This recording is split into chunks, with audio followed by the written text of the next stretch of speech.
ألا بذكر الله تطمئن القلوب۔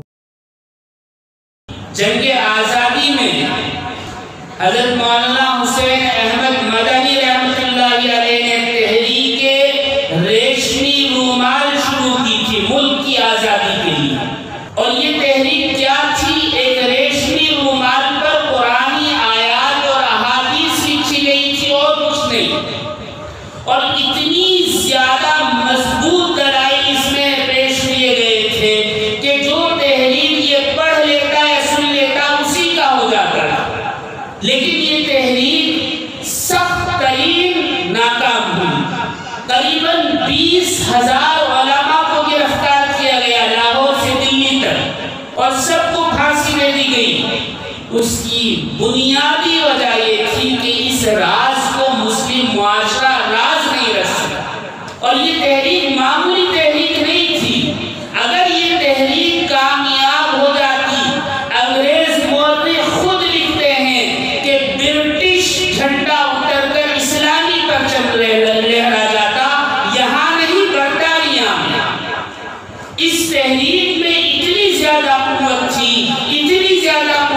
کہ ہندوستان سے لے کر برطانیہ تک اسلامی حکومت قائم ہو جاتی۔ اپنے لوگوں کی جاسوسی اور راز کھولنے پر یہ تحریک ختم ہو گئی، سخت ترین ناکام۔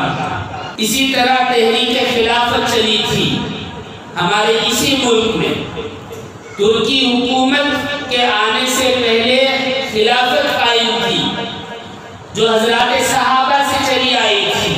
اس خلافت کو بچانے کے لیے سب سے آگے علی برادران تھے، حضرت مولانا محمد علی جوہر اور حضرت مولانا مفتی شوکت علی، بڑے عالم۔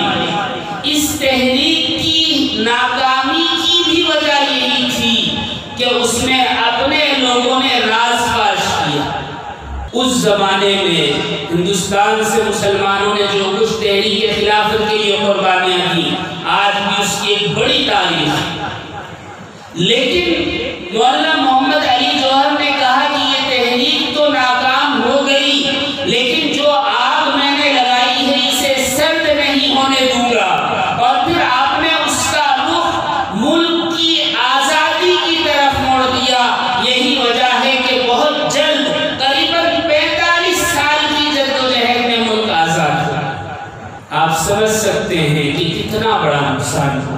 خلافت کے ختم ہونے سے مسلم معاشرہ، مسلم مملکت بکھر گئی ہے، کوئی ایک مرکز مسلمانوں کا نہیں ہے۔